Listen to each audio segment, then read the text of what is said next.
part of the Press Play Podcast Network. Look up in the sky. It's a bird. It's a plane. This is Jason J. Lewis, the voice of Superman on Justice League Action. This is Mark Wade, writer of Superman Worldwide, and you're listening to The Krypton Report.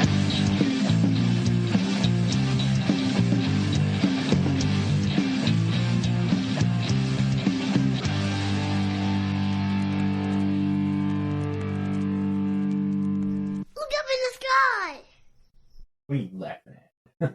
We laugh at everything. Welcome to the Krypton Report podcast. I am your host, Tyler, the Superman in blue, the man of tomorrow. And with me is the man of steel, the man in red, Superman red, that is, Mr. James Cole. Hello there. Hello there. And we also have a special guest with us at this point, the Superboy Blue. What's up, Solomon? What's up, guys? Solomon wanted to talk with us about this episode, which is rightfully, I think, rightfully so. So we're going to get into news first, and we welcome you to the cast. First thing, okay. Superman Legacy is exactly 2 years away from releasing today, as of this recording, which is on the 10th. So think about that, guys. 2 years from today, we will be talking about a new movie. Oh, I hope so. I look forward to it. That's crazy. Yeah, it is. It's very interesting how it felt like there was such a huge slump in Superman kind of stuff. And then since we've done this podcast, the plethora of content that we've had that's new, from Supergirl to Krypton to Superman and Lois to now My Adventures with Superman, all of the animated film boom. And then here we are coming up on, we've had, since this podcast, we've had technically Superman appear in 3 movies and then 1 Supergirl movie, and then we'll have a new Superman in 2 years while we're still doing this podcast. Yeah. So it's pretty sweet. I mean, that's pretty sweet. It's exciting to think to anticipate a new film coming out. 2 years is a long time. A lot of things can be. A lot of things can happen. Yeah, a lot of things can happen when it comes to producing the movie. So, here's looking at a new Superman movie that I'll be seeing as soon as humanly possible. Of course, we'll both be having our midlife crisis when the film comes out. So we'll do a fanboys thing and go break into like a James Gunn place and make him show us the movie. Show us now. Yeah. So Superman, there is a figure for the 85th anniversary that McFarlane has done that will be at the San Diego Comic-Con exclusive. And I understand why the figure looks the way it does, but I don't like it. Yeah, I mean, it's red and blue, which is kind of cool. The color scheme, the kind of splashy look that it has, there's some interesting bits about it, but as just like a figure, it's not... You have to put it in the pose against the backdrop to make the 85th anniversary hope sign. To like, oh, that's why it looks like that. Yeah. Gotcha.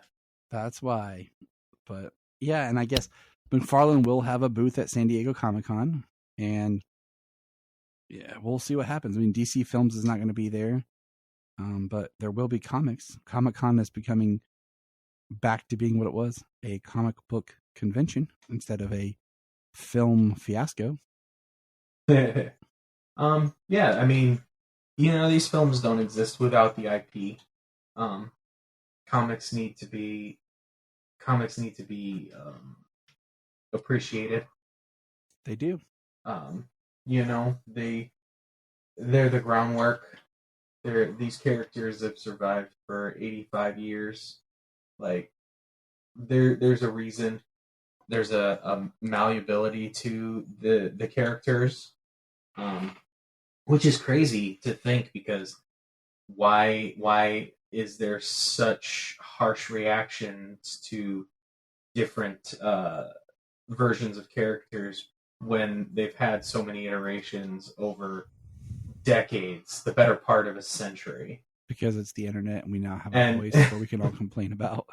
Right? It's like, if you don't agree, you're wrong and you're stupid and I hate you for it. It's like the extended end of Talladega Nights. If you don't chew Big Red, well then you. Right. You know, all those little commercials. That's exactly what it is. Yeah, that makes sense. So, coming July 18th, Burger King will have the Blue Beetle Burger, where your fresh-made bun will be blue.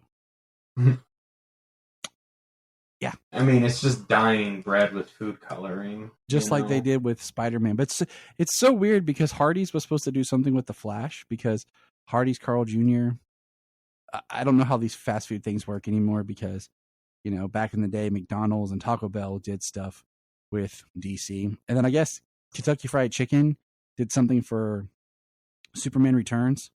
I didn't know about that because I didn't eat a lot. Because where I was, I didn't know about KFC. That. Oh, yeah, I see these posts and I'm like, well, that's because I was in a small town that hadn't yet to build their KFC. And then Man of Steel, I guess, had some sort of small tie-in with Hardee's, Carl's Jr. And so I saw something of The Flash was supposed to have something, and Brian and I seeked out 2 different Hardee's, and they didn't have anything. So for Burger King to have Blue Beetle is kind of interesting. But if you were to go to Burger King right now and order a kid's meal, they have Warner Brothers Looney Tunes dressed as superheroes as the toys. Oh, that's cool. So, yeah. I had no idea. Yeah, I saw that as I drove past. So, yeah, we're going to 7-18, trying to get a Blue Beetle burger. Say that 3 times fast. I don't know. I guess I'd rather the Bugs Bunny dressed as Superman. Yeah, I'm going to get that too. Than a Blue Beetle burger. But as of this recording, tomorrow, 7-11, that's right, National Slurpee Day, by the way. Ooh, Slurpee Day. Yeah, I guess I got a thing from Speedway. You can get a free Slurpee if you show up. So we'll try to take Solomon and get a Slurpee. Yay. Tomorrow, the new Blue Beetle trailer drops. And that's all I have for news. I'm excited for. I also have to say something. I watched Supernatural today. Yes, Solomon watched his first full-length episode of Supernatural. So I guess we're going to have to bring back our Supernatural cast so we can have Solomon guest and talk about his episode. I would love that. We need to. It's only been a year, but we'll talk about that after this. A year. So shoot me. Kill me now. I ran 2 polls on Twitter. The first one is, when Superman and Lois return for season 4, will they kill Superman? And the majority of votes, with a 65%, said no, compared to a 35% that said yes. I don't want to get agreement or mad claim, but I have to say that Superman will die. I know you're a Doomsday fan. How are you, my son? I don't know. It's weird. And then I say, how did Solomon how did you like Doomsday from Superman and Lois? You know what? I liked him, but the only thing I have to say is his head. Yeah. And then my other poll is, for all the Flash fans, how do you prefer the Flash to travel in time? Cosmic treadmill or running and like kind of focusing? I have to say running and coming and focusing. What the second one is, I can't say words out right now because I'm a kid.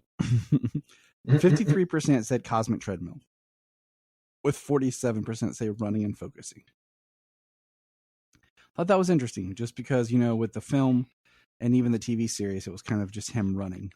So I just thought that'd be an interesting kind of thing to look at and talk about. They tried some interesting things by doing like the, what was it? Chronosphere? Wearing the tachyon harness or something. Mm-hmm. Yeah, they've tried some different things. I suppose you could do it in different ways. In my opinion, I think if you use like the cosmic treadmill, then you get more of a precise moment in time, perhaps. And then if he's doing it just by running, maybe it's less precise. I mean, that would be an interesting concept, I suppose. It would be. So that's all I have for pre-show warm-up. Now it's time to... Speaking of The Flash, though, I did see today that after 4 weeks, it has crossed $260 million. Globally. Yeah. It has become a huge bomb, and I didn't want to talk about it because it breaks my heart. Because that movie does not deserve that. It is a good movie. Hey, I was saying it as a plus. I wasn't using it as a negative, even though most would.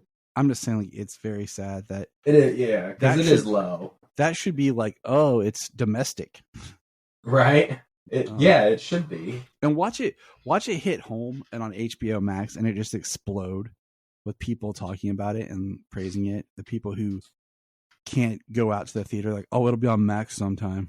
Well, consider June, how busy of a month it was, and then, it going to digital next week. Yep. Like, I mean, a lot of people, we've talked about this, and I've heard people on podcasts talk about it, how they, just going to the theater is a level of anxiety for them, that if they weren't doing the podcast, they would wait for it to come home. They were on top of it when it was the same day release. They were all over it because of that, being able to see it at home. And then families with 6-7 people. That's why you can't go to the movie. You know what I mean? You're going to wait for it to come home and then rent it for $20-$25. That's what I'm saying. Like, I think if they want to start doing something where, like, after 2 weeks in theaters, they start doing the digital rentals, maybe that would help compared to dropping the digital. Like, you can rent it now for a plus for 20. You can rent it for $20 or buy it for 23. Oh, okay. It is what it is. But hey, we got something fascinating. I'm sure they're going to look at that revenue stream at least just to, have it help close the gap. You know what I'm saying? Mm-hmm. They're going to be looking at that. It won't be reported. We never really get to see that much on how those digital sales pan out.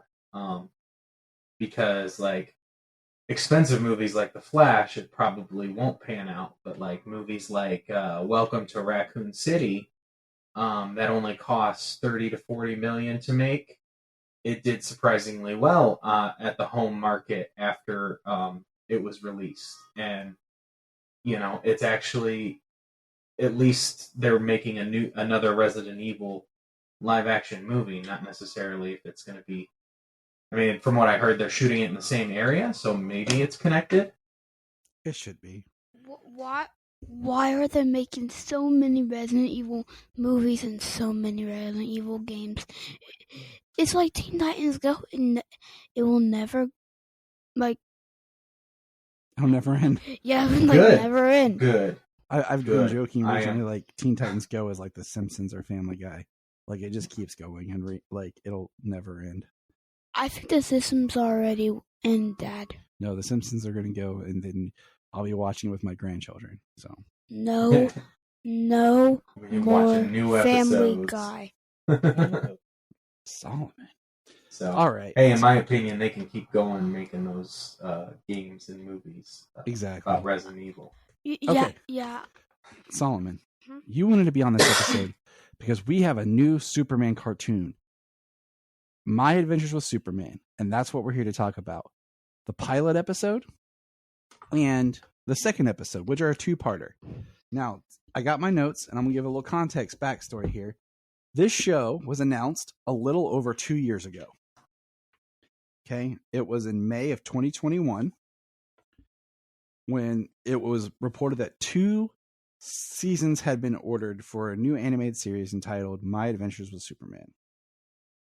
We've learned that it'll be 10 episodes for this season, and they're 22-minute episodes, which is great because I was wondering if they were going to do like the 10-minute episodes or 11-minute episodes, like a Teen Titans Go or a Justice League Action. Yeah, no, I am extremely happy that it is a standard 22-24 minute episode.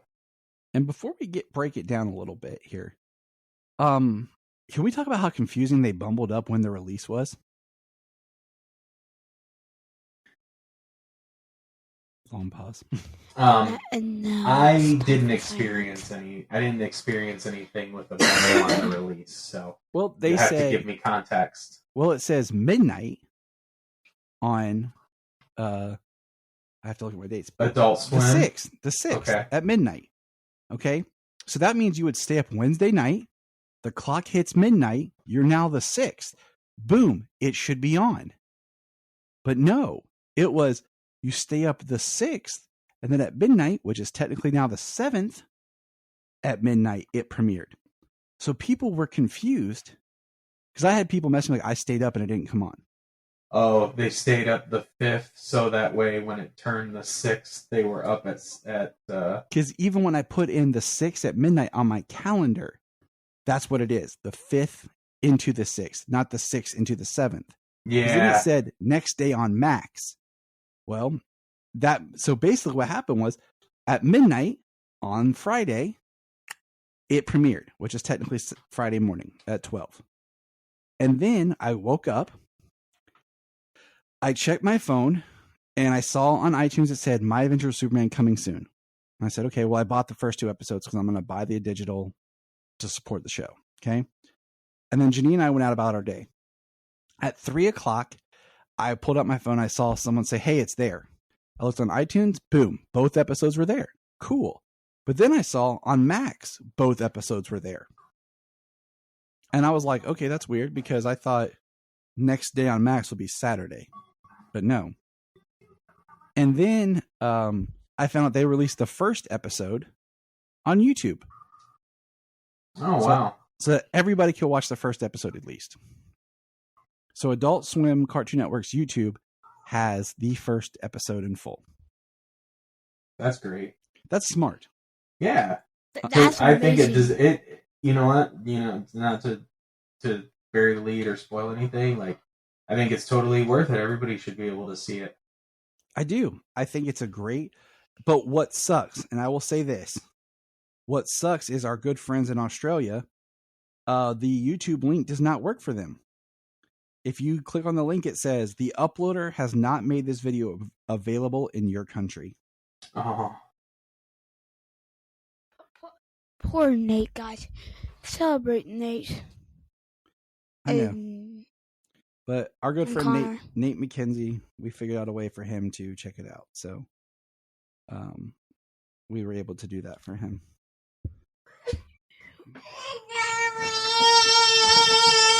See, Alora is mad too because she thinks everyone should have access to Superman. Good job, Alora. good job. The pilot episode is Clark Kent builds his summary of the series is Clark Kent builds his secret Superman identity, embraces his role as the hero of Metropolis while sharing adventures and falling in love with Lois, a star investigative journalist who also takes Jimmy Olsen under her wing. The episode is Clark Kent's first day as an intern at the Daily Planet. All right, fellas, we ready? I'm ready.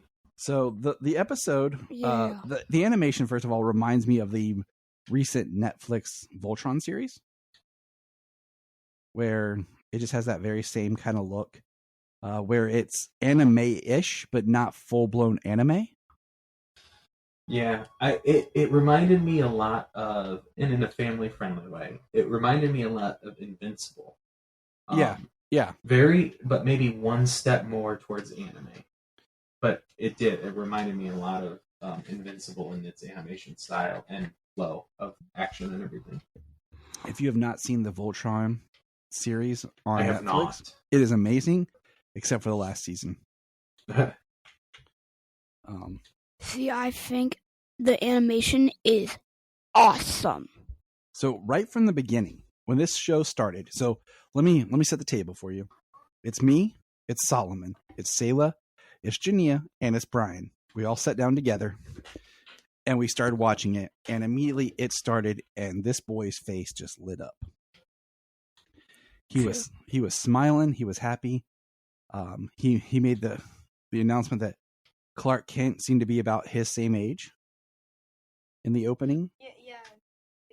And like the beginning. And we also enjoyed the shirt that Clark was wearing. You know? Yeah, I thought the suit was awesome. That old S that we all used to draw on our notebooks. What did you call it? I'm asking because we called it, and at this time I was living in Virginia Beach, so we called it the Surfer S. What did you guys call it? Anything? It didn't have a name. I never knew what the hell it was. I just drew it. I heard we always called it the Surfer S, or I think at one point I heard people call it the Chain S because they'd connect it like a chain link or something. But yeah, I thought that was an awesome little callback to just he's wearing an S on his shirt, but it's kind of that fun S we all used to draw. Yeah, it's an S, but it's like a very 90s S. Maybe not even that long ago. Because like in the car it's very modern. She has a smartphone up on her dash that you can see mounted up. Yeah, and I got thinking about, I'm like, okay, Clark's probably what, 20, 21? I was just say he's an intern at the Daily Planet. They're 18. all super young. So, but most people graduate, if they go straight from high school to college, they graduate about 21 years old. So that's kind of where I'm putting Clark right now, is 21. Because he is an intern, we learn. But we also learn, you know what we learned, James? Smallville is 198 miles from Metropolis. Ah, yes, we did. That's not bad. I will definitely say, though, I noticed as soon as we got in, I mean, red, blue, and yellow everywhere. His kite, his clothes, his shoes. Even the what do you call it? His kite shape. Oh yeah, very much the shield. Yeah, I'm trying to do some math here. You know how much I love math. Problem solved. So from where I live to where James lives is 179.3 miles, give or take. So Metropolis is over 3 hours away from Smallville. Take that.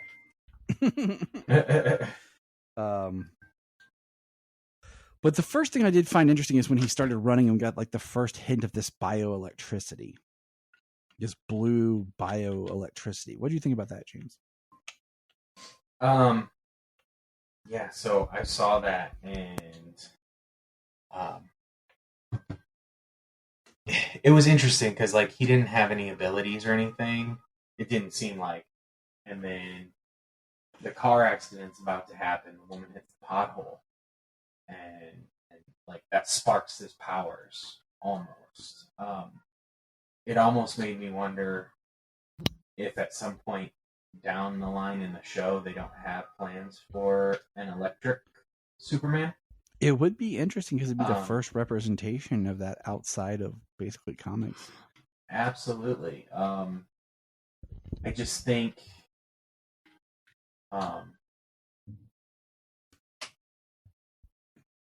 that it was done specifically like that for a reason.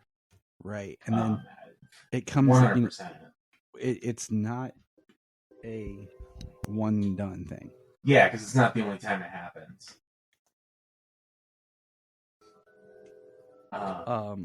So then we go from him that to going like basically like a 10-year jump. And I've already seen people complaining like, how's Clark not going to be able to control his powers after 10 years?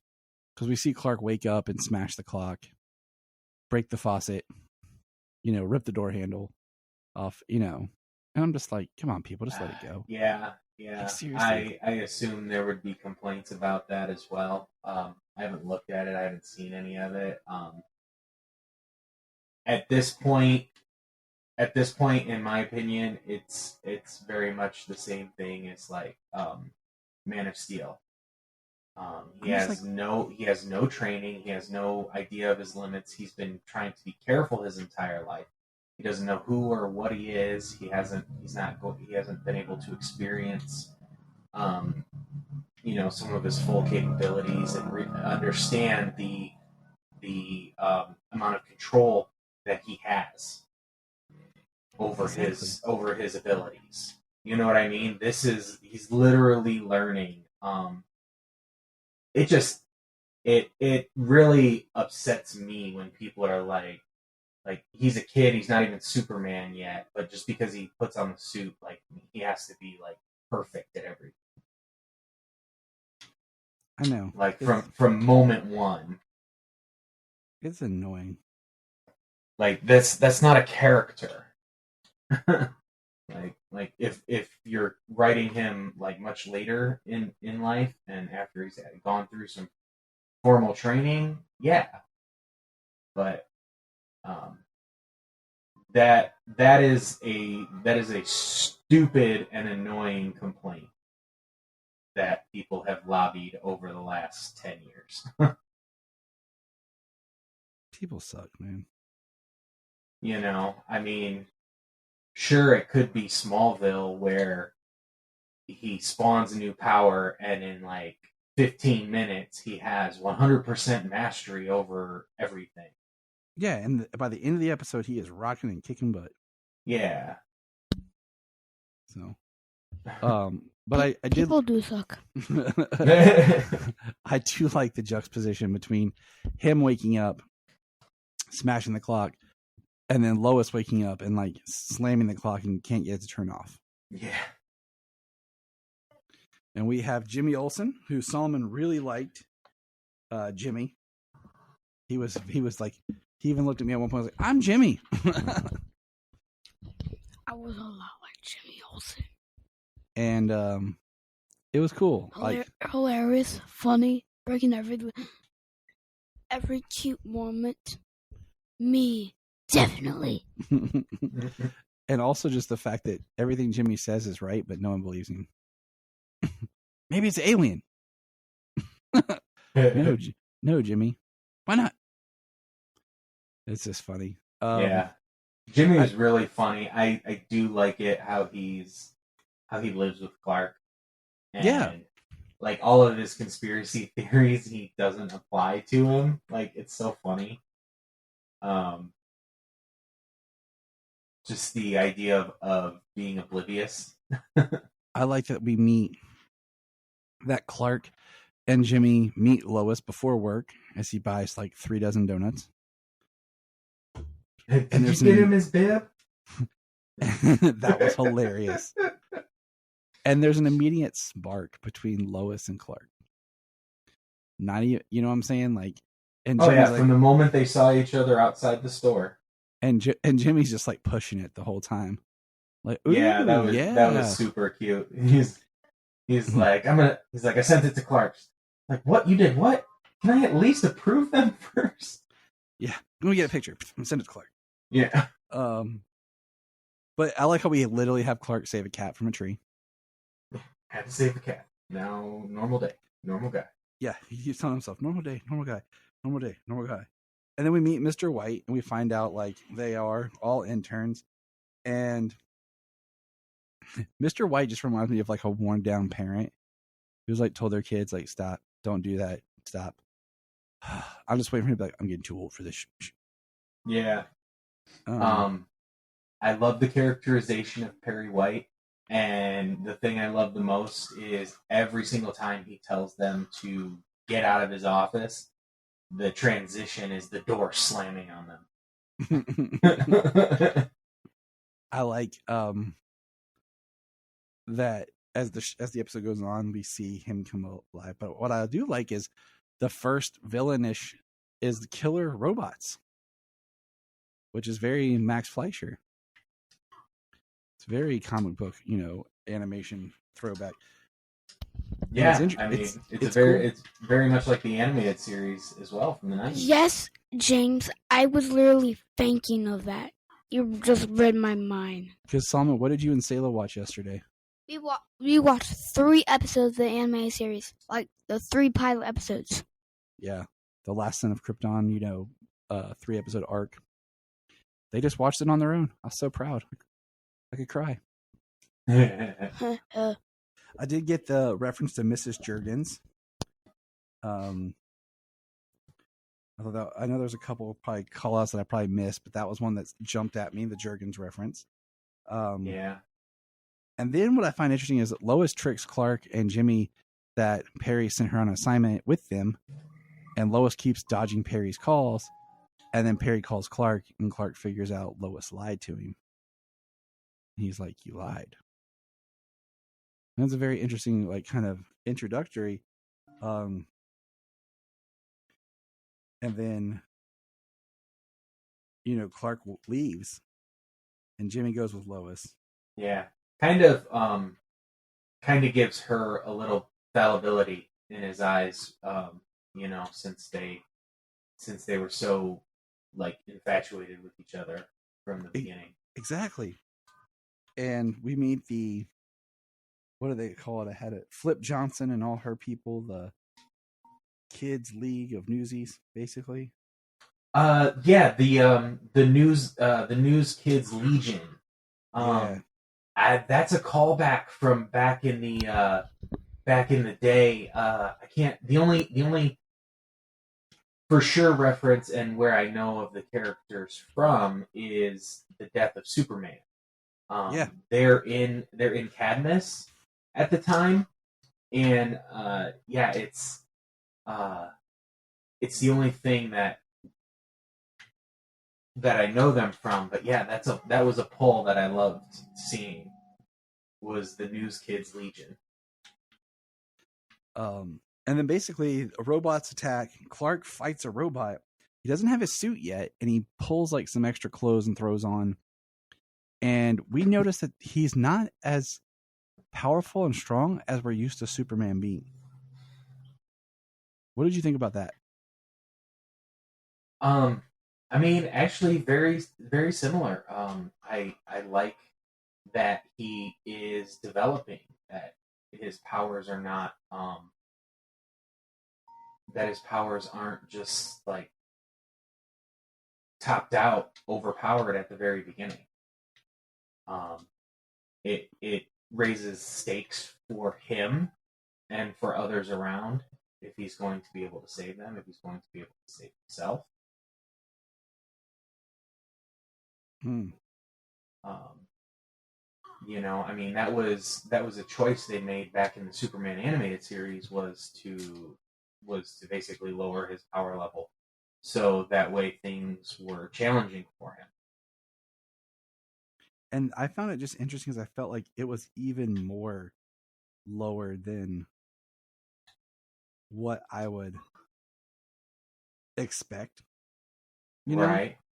But I do think it also works for the story because it gives you someplace to go. Yes. And from what we know that he's not fully developed his powers.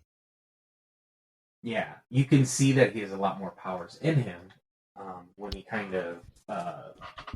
when he has that bioelectric charge go on again later on in was it the second episode? Or? Yes, it's in the second episode. Okay. Yeah, they run together as two-parter, but yeah.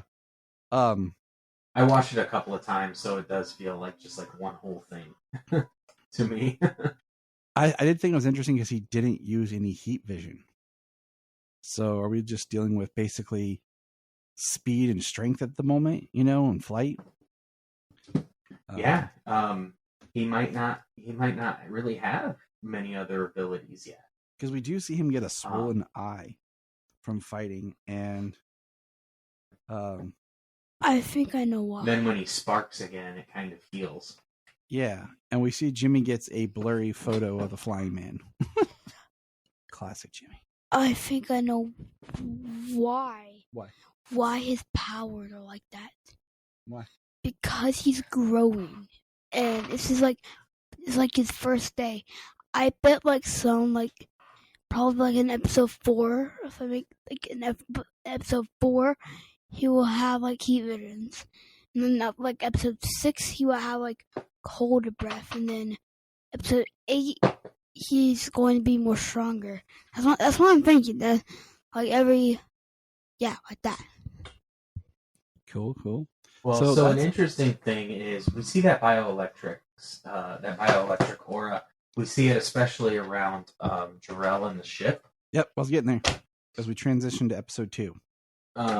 And a small moment in there is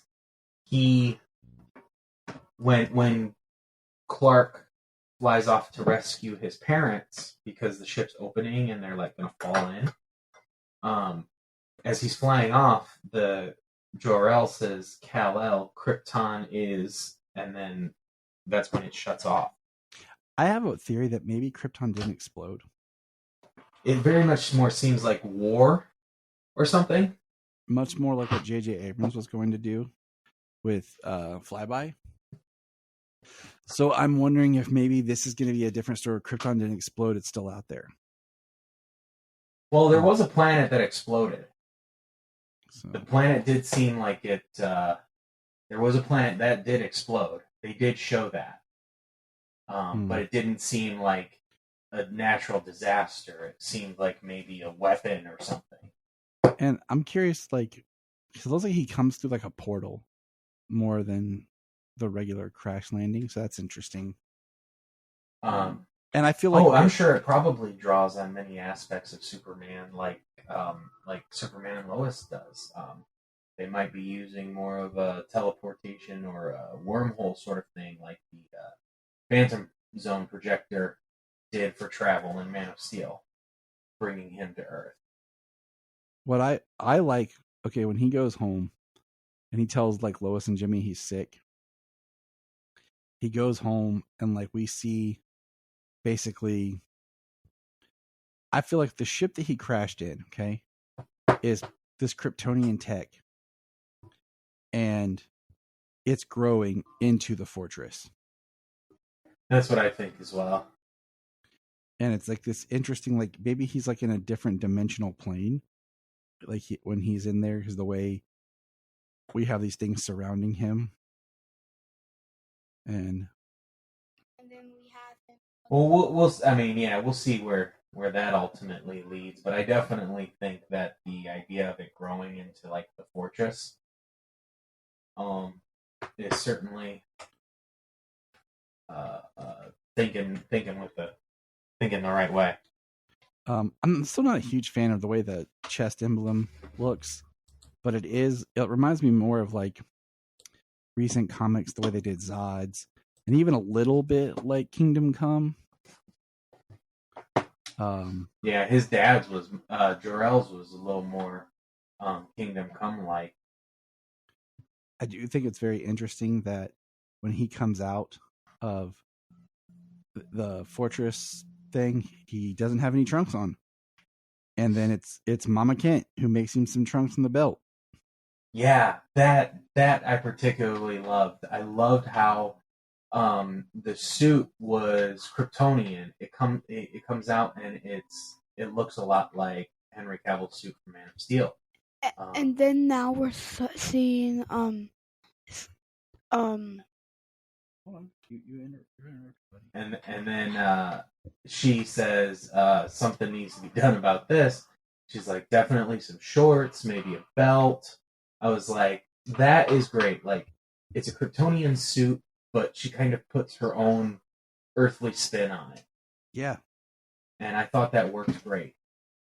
I think it works better than just, Earth fabrics. He would have to have closets full of Superman suits. what do you call it? Crap, totally forgot. Anyways, it's like getting the best of both worlds, where you get Mama Kent making his suit, but at the same time, it's a Kryptonian suit. So what's the one thing we all argue about the suit is the trunks. So you make the suit Kryptonian, and then Mama Kent makes the trunks. Figured it out. Yeah. So then we have Lois and Jimmy. They're still exploring, and they find like C4 under the ground. and everything, and the person that they're tracking that had the robots that and everything turns out to be Livewire.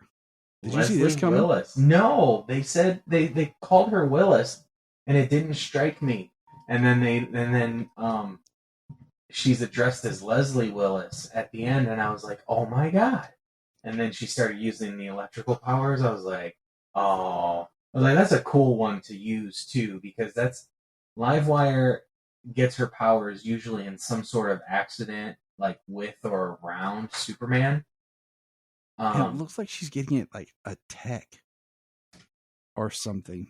Yeah, it looks like she had tech for some sort of like powers like that. But I think that it's more that the tech affected her now, and it's more biological. Because she gets stabbed in the back from Agent Slade Wilson. Mm-hmm. And he hits her with something into it, and it like corrupts her body and puts her like in a force field, and she's gonna blow, and it's Superman that flies up there and rips it off her back and protects her. One thing I like about the show is I do like the vivid, bright colors. Me and Salman have the episode playing as we're watching this. Yeah, I like the voice cast. I was going to ask you about that last. Is like what we think about the voice cast. I was surprised to see Slade and him being kind of young. Well, I mean, this is a very young Superman at the same time. It is. It's very young. I wonder, because they had some clearly with the Suicide Squad tease at the end, or the Task Force X tease at the end. They had Amanda Waller and Slade Wilson, and I'm sure that was probably Rick Flag. I was wondering if it was Rick Flag or Sam Lane. Yeah. You know, I didn't think of Sam Lane. I only thought of Rick Flag with it being Task Force X. I do like that his Superman suit is two-tone blue. It's not just straight blue. It's like 2 tones of blue. Mm-hmm. And I do like that he fixes the mess he made. Right. At the town square, he fixes the cars and everything. And then Jimmy gets his picture to give to Perry. Stop the presses. Yeah. And then who gets the byline? Wasn't it Lombard, Troop, and Cat Grant? Yep. They're like, hey, who are the other reporters of the Daily Planet? We'll just throw them all here at the end. Yeah. I was like, oh, Lois looks so mad. Oh, she should be. Yeah. Because that was always supposed to be her big break story, was like Superman. Yeah. Which is really messed up. Like, they took that away from her, like the big break Superman. You know what, though? I bet that it's going to open it up for, because they're like, oh, well, the story got taken. Like, Clark's going to be like, I'm going to give Lois James. The byline, give Lois the interview. Hey-o, James. Hey-o. What? That's what I'm going to start answering the phone when you call me. Is hey-o. Oh. Right? Hey-o. He's like, hey-o, Lois. Hey-o. Like, he questions himself. I love how nervous they are around each other, and Jimmy just makes it even more awkward. I love it. Yeah. It's a really, really good show. It's really family friendly. It's really, it's great for DC fans. Yeah. Great for Superman fans. And the Superman fans who are complaining about it are dumb. It finally gives me something new to watch with my kids and not feel protective over. And it's refreshing. It's uplifting, just like Superman should be. And it's a good time. Like, I love watching my kids light up and enjoy it. Yeah. I watched it. Well, I watched it with Jamie, and I watched it with Alora, and Alora got to watch it with me twice. Ooh. She's starting her off right. So, and she really enjoyed it. So, lots of cool colors and action for, a 20-month-old.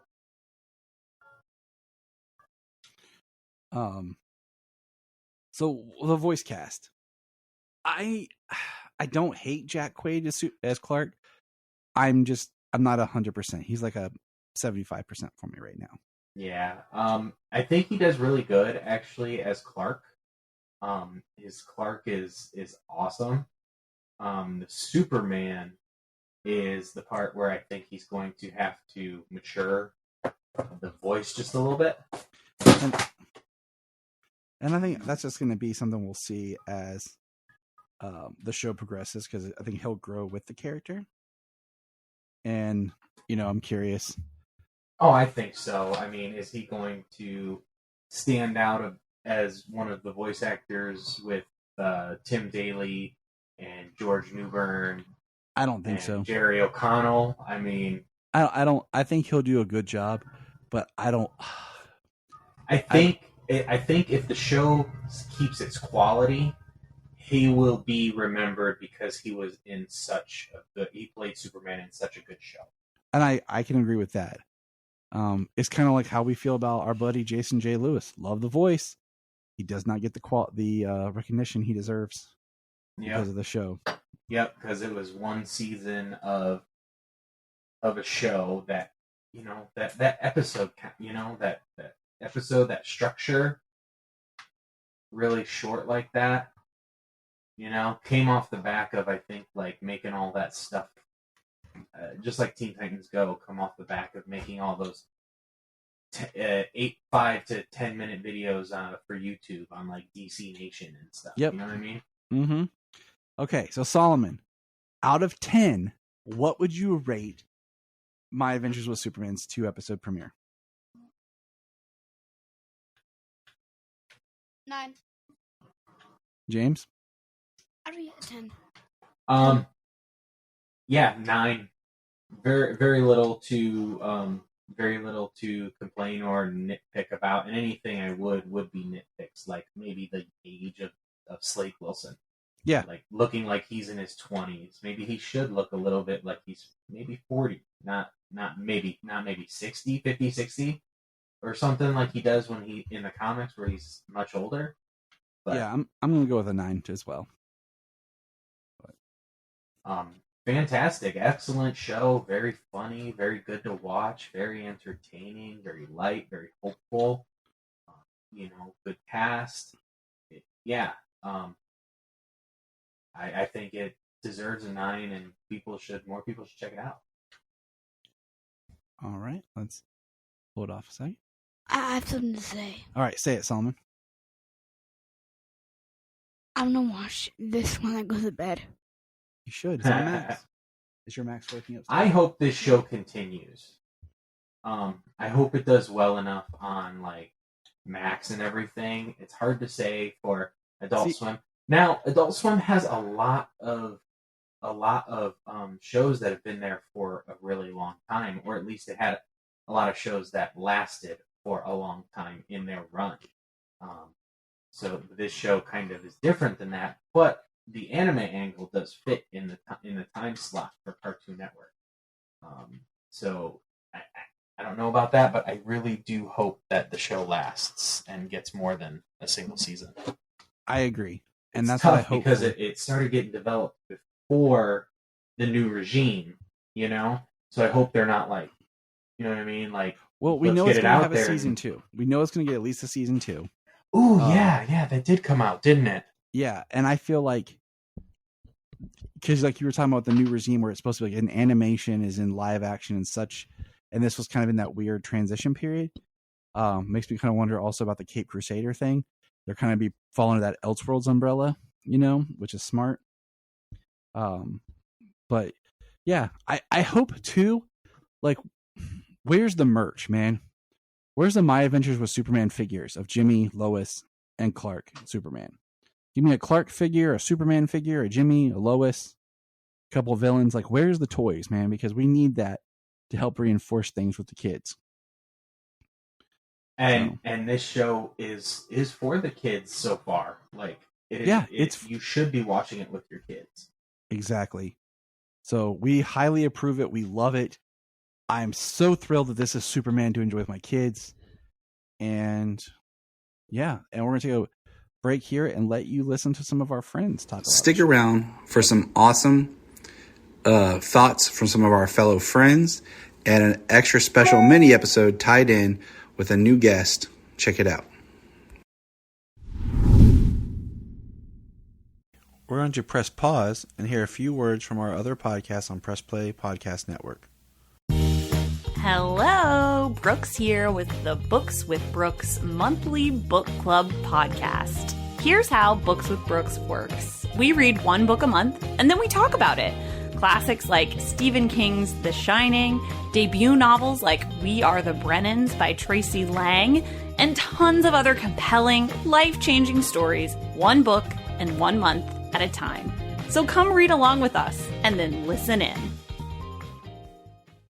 Before we start this episode of Krypton Report, I want to take a moment and just give a shout out here to our Patreon. I know what you're thinking. Gosh, everyone's asking for money, and I get it. But our Patreon is only $1. $1 a month that helps us keep the podcast going. And what we do is we try to find interesting shows and topics and whatever we want to talk about. We've done, as of this little thing, our last recordings were on the Scream series. Brian and Tyler, that's me, do our own show where we record in the car, and it's kind of funny.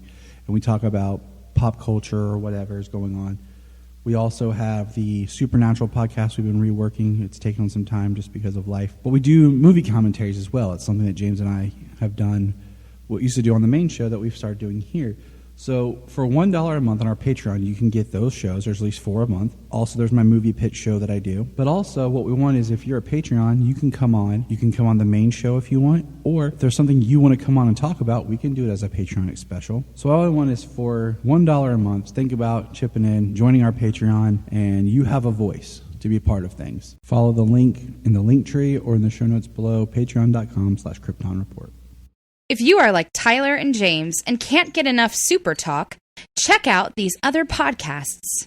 Digging for Kryptonite, Supergirl Radio, The Last Sons of Krypton, the Superboy Legacy Podcast, All-Star Superfans, Superman the Animated Podcast, The Aspiring Kryptonians, Always Hold On to Smallville, The Geek of Steel, and Truth, Justice, and Hope. Remember to check out Krypton Report on all social media platforms. Go to linktree.com/Krypton Report. You find all of our report. This is Dan Jurgens, and if you want to have a good time, keep listening to the Krypton Report. Well, talk to the phone. Tell everything you just said. So, I love the show Superman. My Adventures with Superman. I think it's a great show, and it was one of the best Superman animated shows I ever watched. I think it's great. The characters are good. Jimmy is like the best character look.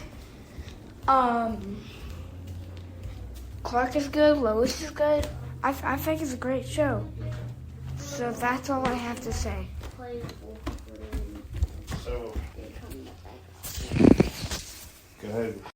And also, guys, Livewire's hair literally looks like my frenemy Jackson. That really weird hair. Oh my goodness. It literally looks like my friend Jackson's hair. It's like the dumbest haircut in the world. Oh my goodness. The dumbest haircut in the world. It was like... Oh, it's starting now? Yeah, it's top. So, I like the animation. I think the animation is going to go well with this. A lot of kids today like that anime type style and Studio Ghibli-ness. It was colorful. It was hopeful. It was bright. Mama Kent's thick. So, there's got a lot of good representation in it. I like that Jimmy breaks up every somewhat romantic moment between Lois and Clark. I like that Lois actually finds Clark attractive from the get-go. It's not like a Superman thing, Clark sucks thing, which is okay when she thinks that Clark sucks. I mean, that's kind of okay. And then she falls in love with him later, but that's all right. I thought Perry was done very well. I thought everybody was done pretty well, except Livewire looked a little weird, a little too masculine maybe for my tastes, and I would have liked to, like, all her hair to stand up and kind of be like I wish she was like a little bit more energy, and we got that for a second. So I like that. I like that it's almost it's almost like a Sailor Moon moment when he goes super. Like, I don't know, I don't know if that's ever been done before. Where, like, his powers kick in and then we kind of get this whole montage. Like, that's why I wanted to watch more, because I almost wonder if the suit will, like, if this electricity, if, like, the symbol will shine on his chest, and then we'll get this, like, whole montage of, like, his clothes coming off and, like, the super suit. Very New 52. I almost want, does that happen in New 52? Like, the suit comes onto him? He has, like, on his chest is a small Superman symbol that expands through biotech, and then the suit grows from it. I think I want that. Because I like that montage where, like, he kicked, like, these powers kicked in at certain times of emotional stress or whatever. I think that's really cool. That's something we haven't seen before, like in cartoon or action or whatever. Yeah. So I kind of like that. Yeah, I really enjoyed it. Yeah, and I think it's going to go very far with kids, and that's what I really want. I want kids to be like, yeah, I'm Superman. Yeah, I really enjoyed it. I like that the Suicide Squad's in it. I like that I thought so much was set up. And a nice solid pilot. I was really pleased with it. So what you were saying about the Kryptonians, I'm curious because I'm wondering if it reminds me a little bit like Voltron. You know, the recent Netflix Voltron. Okay, yeah. So I'm curious what they're going to go with it. Yeah. I have a theory if they're going to do something, because it looked like a portal opened and he was dropped. So I'm wondering if Krypton might still be alive, like it didn't. Ooh, yes, I was kind of thinking that too. Kind of like what J.J. Abrams thought about for his Superman. So. Dude, that would be so cool. And, Jor-El looks like a freaking badass with his one eye and everything. So, yeah, what'd you think just overall about the show? It kind of made the look, this is cool. I'm just thinking off the top of my head. It kind of made it look like, okay, yeah, either Kryptonians are like, maybe like Krypton's not gone. Or, like, it made it also seem like the Kryptonians were like warmongers. Yeah. I've kind of always liked the idea that Krypton, basically, we're at a point where they, as a society, we're no longer a good society. And Jor-El was trying to push them to going back and wanted a better Krypton, and they just had lost. Yes. Almost like the fall of Babylon type thing, if we want to get biblical. Yeah. And, Clark represented the last of that, a new beginning. So. Yeah. What do you think of, like, Jack Quaid's voice? What do I think about his voice? It's different. It's got when he's Clark, he's got like this whole geeky tone to him, which I think is perfect. And when he's Superman, he tries to do the whole deep voice thing, especially when he was around Lois. So I thought that was kind of funny. So it's like just in case, like she recognized him, But I like that. I thought that was fun. It was funny, made me laugh. And it looked like the tech that Leslie had was like Kryptonian. Yeah. Because when he grabbed the crystal out of it, which was obviously the power source, that's when he started hitting all these flashbacks. You see, the shot of the portal opening up. You see, probably Kryptonian ships, shooting at something, and I'm just like, whoa, where's, I'm very curious about the history of that, and so they said that. I kind of cheated. It said that she was Livewire. Yeah, she is Livewire. Livewire, and the Agent Slade. That's Deathstroke. Yep. That's a young Deathstroke, and I like how that his hair is covering one of his eyes, so that eventually you can.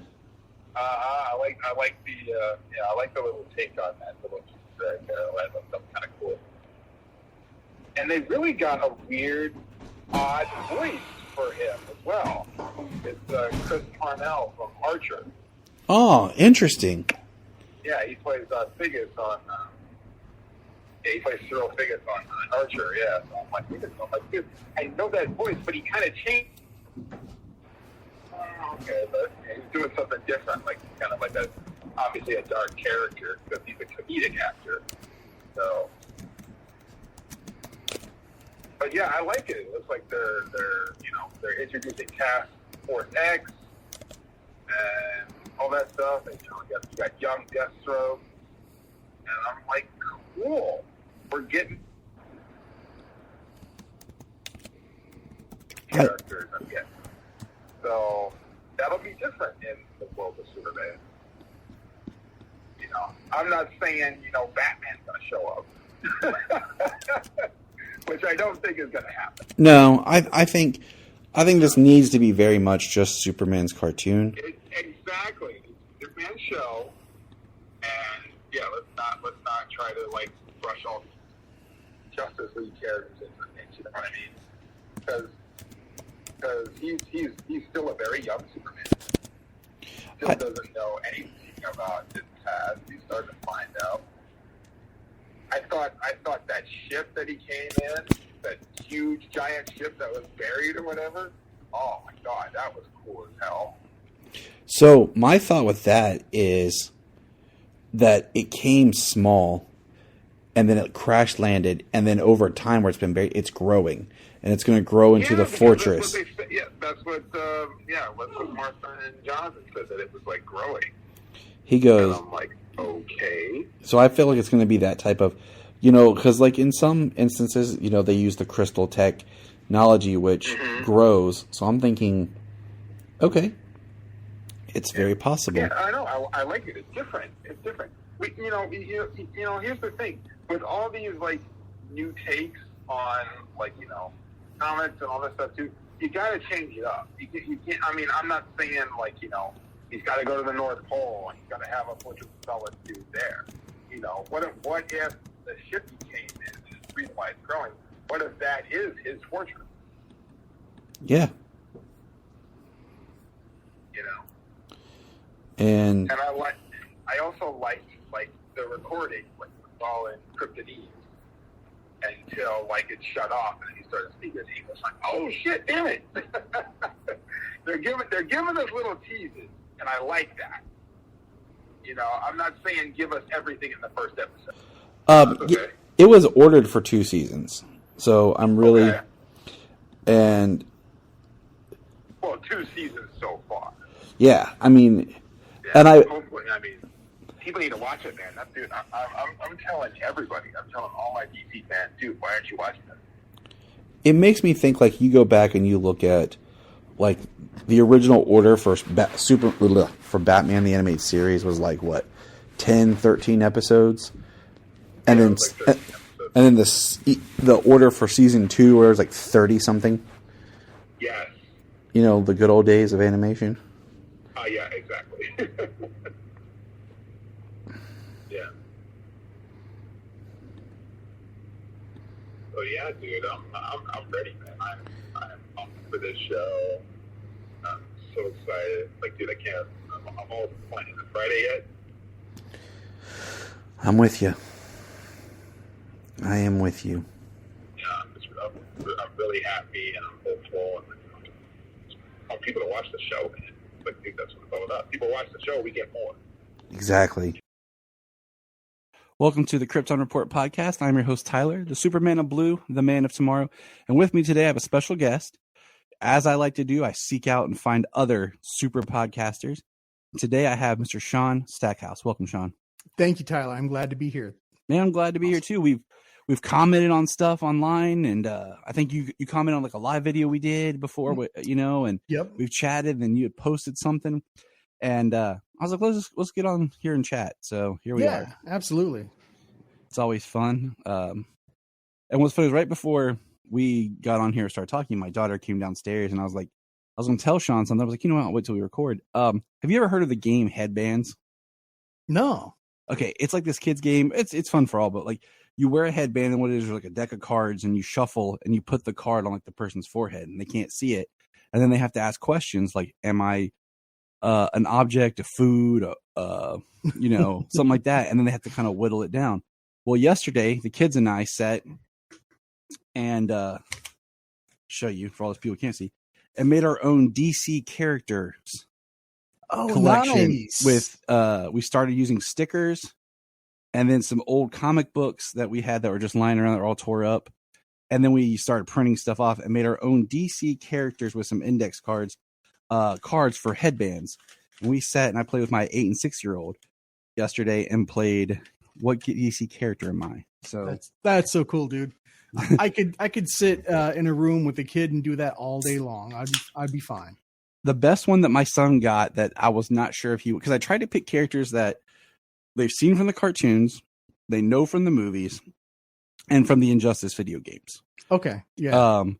And there's a couple characters that maybe they don't know, maybe I don't know. But they surprised me with the one my son got that surprised me was Booster Gold. He's like, "Am I Booster Gold?" I was like, "Yes, you are."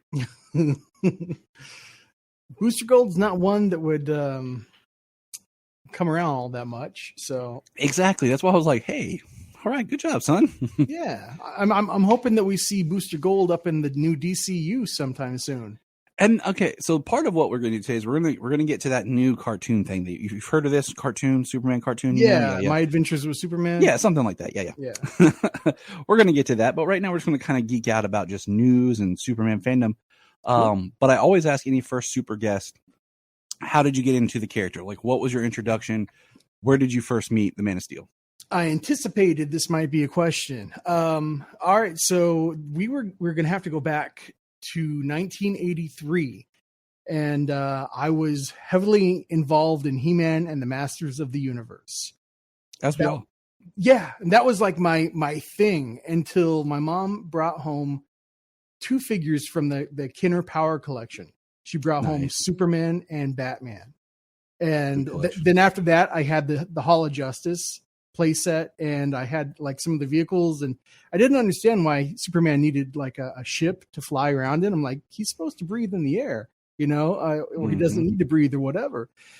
So yeah, about 83, 84, when those Kenner superpower collections were going like bonkers, I was right in the middle of it. So, and that would have been also 84, about a year or so after Superman 3 came out, and my mom took me to see that after school one day as a matinee at a dollar theater.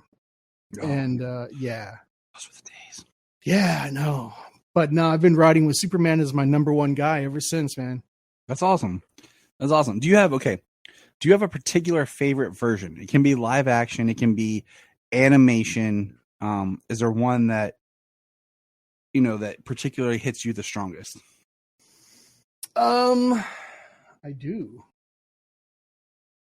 Let me get this. Yeah, you're cool.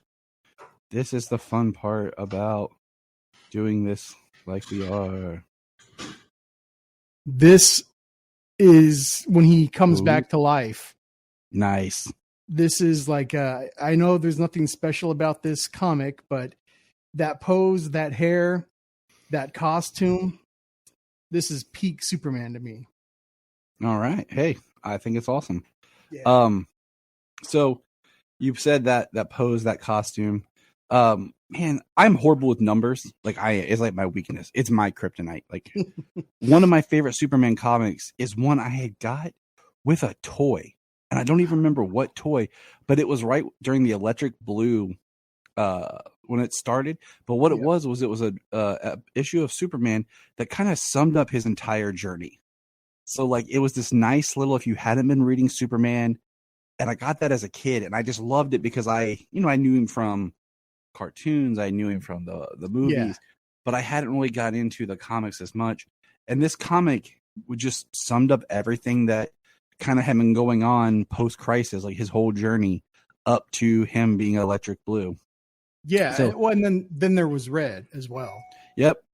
And I have that one. I bought that one. It's funny because I have that. I've never bought either of those. And I found. Did you see the thing I posted on Twitter yesterday that showing the origins of Superman Red and Superman Blue? It's from I had no idea.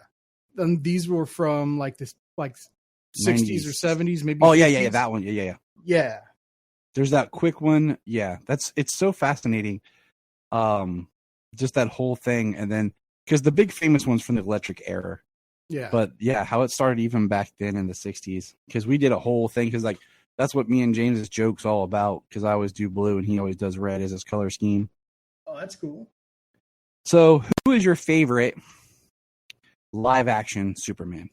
Christopher Reeve. I'll say there are no wrong answers here, as long as you can give me an argument of why.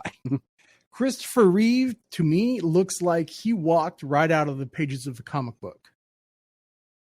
Makes sense. And I mean, the way he carried himself, in the movies, the family, the people, you've got to protect the people. That was Superman.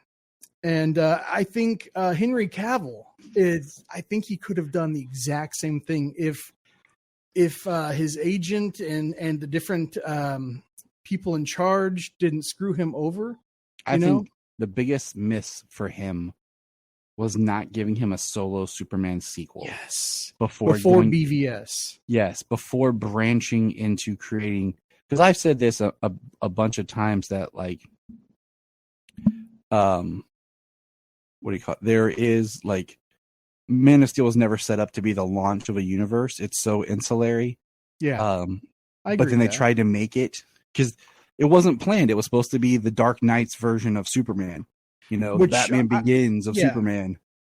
I had a lot of issues with that coming right out because that is not Superman to me. Superman's not a dark character, but I figured that we could get through Man of Steel 1. By Man of Steel 2, that should be what gives us the hopeful traditional Superman. You know what I'm saying? Yeah, totally. I excuse me. I completely understand. I understand that way of thinking, but then they decided to change the course. So, all right, next question. Favorite Superman movie?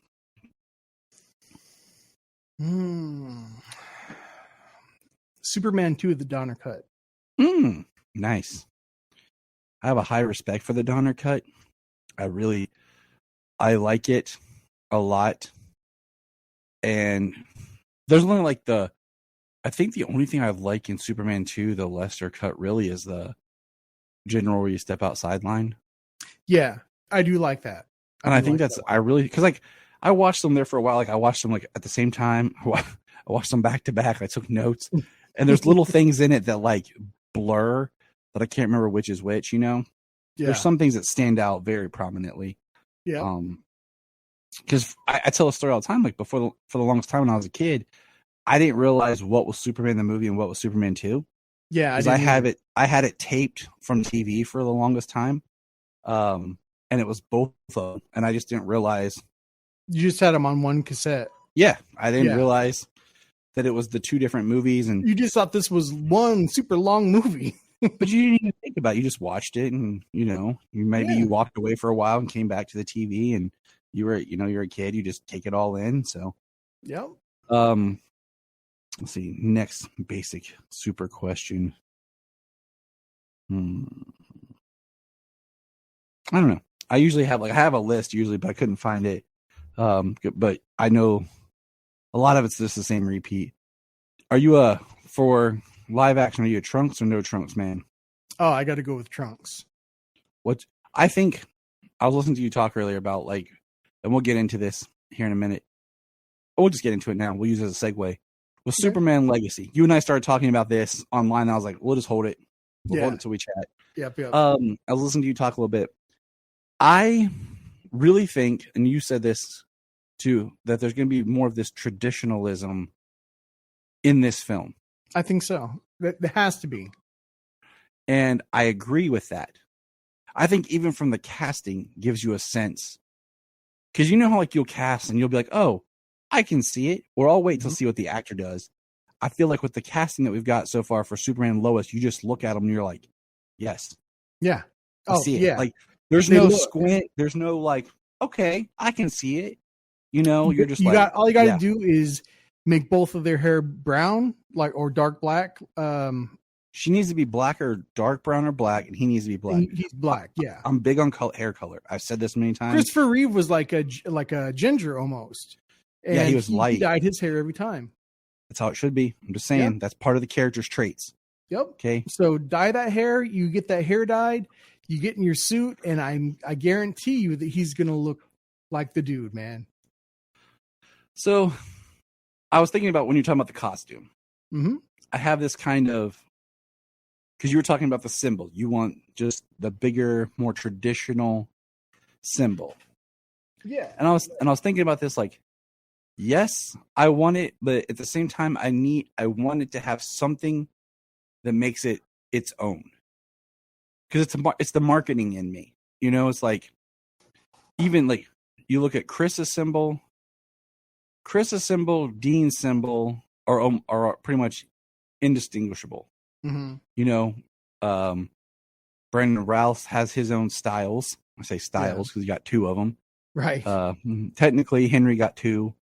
Tom never got his own when he did, you know, on Smallville and everything. No, that was just a reuse of Returns, I think. Yeah, it was. And so I understand where you're coming from with like, and even Tyler's symbol on Superman and Lois is pretty it's standard. It's pretty standard, except it has the texture to it.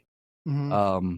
So I guess I'm kind of in this spot where I want it to have its own little bit of difference, just enough that when I look at it, like from a marketing point of view, I can be, oh, that's from Legacy. Like that's my Legacy Superman t-shirt, or, you know, that's my, like, you know, my Superman Returns, my Man of Steel shirt. Like, it's still the same character, because we've seen that, especially bringing up the other guy in Batman. Look, if they want to go with the chest emblem that is in My Adventures with Superman in live action, or something close to that, I'm fine with that. That's not what I would choose, but you know, you could definitely make that say, okay, well, this belongs to this era.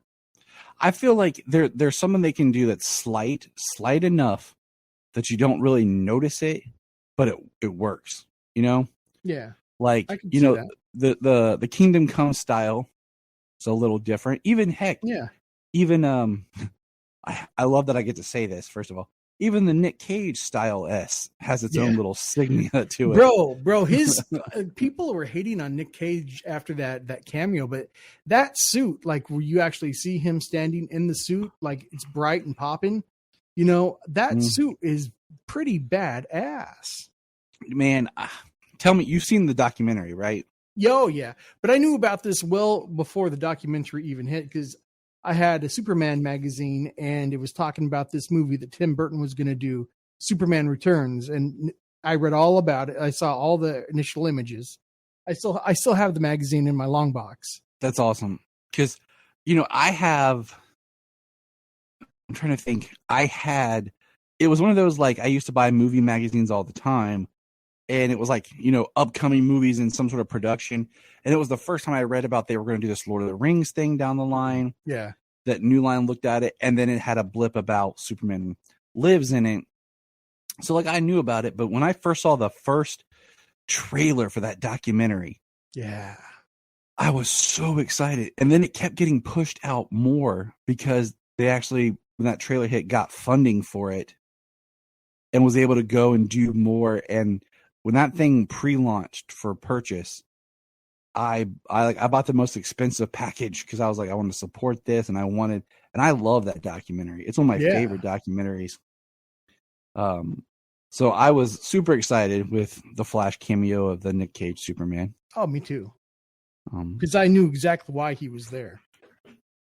And then no question in my mind of like, yep, he's fighting the Spider-Man. I know. So with thinking about that, because like the costume they used in the Flash is the costume design that they had been testing him for his basic Superman costume. Right. And in that he has trunks, but they're a little bit more just crotchal, I guess you could say, like, because they kind of come up higher on the hips. Yeah, and I can see how you would assume such things, but yeah, no, I see what you're saying. I totally. And see then what you're saying.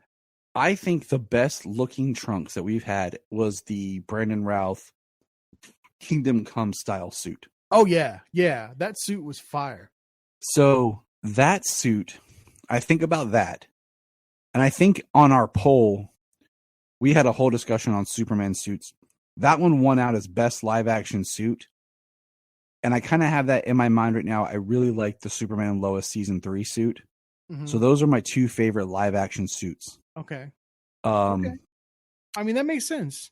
They're all really, really good suits. But Brandon, of course, his suit winning just reconnects to Christopher Reeve because he was playing still in Crisis. He was playing his Christopher Reeves character. See, I have a whole theory. Okay, I'm gonna throw this at you. Okay. I have officially decided that Brandon is not playing Christopher Reeve directly. He's playing Christopher Reeve style adjacent. Okay. And my thought is, because with the whole, like, originally when that movie came out, it was supposed to, erase kind of 3 and 4 and pick up. Right. And be, Yeah. But we've had so much time. We've had him play Superman twice now. And yeah, we have. And then, having Chris appear in The Flash. And then I got to think about, what? It makes more sense for Brandon after Crisis. Just he's on his own Earth. Yeah. It's close to Chris's Earth. But it just, because I feel like he plays close enough to Chris, but then the world around him doesn't play that. No. So Pete Bosworth isn't playing Margot Kidder. Frank Langella is not Jackie Cooper. Yeah. You know what I'm saying? Yeah. So I'm looking at, I say all this because I feel like he's his own Superman. And I think rewatching, because me and my wife, I asked her, Superman Day came up. So which one do you want to watch? And she's like, let's watch Returns. I haven't watched it in a long time. So her and I watched that together with fresh eyes because I always like to use her as a sounding board. And we talked about the same kind of concept of Brandon's. And I just feel like I got the honor to meet him back in September. And I'm just like, you know what? He deserves to be not seen as Chris 2.0. No, but you're right. Himself. Right. Yeah. And I agree. That's just where I've come around to it. Like, because I feel like, even if they really did want him to be Chris, going back to what you said, they should have done his suit more like Chris's suit. Yeah. I mean, for all intents and purposes, Superman Returns was pitched to take place after Superman 2. Yeah.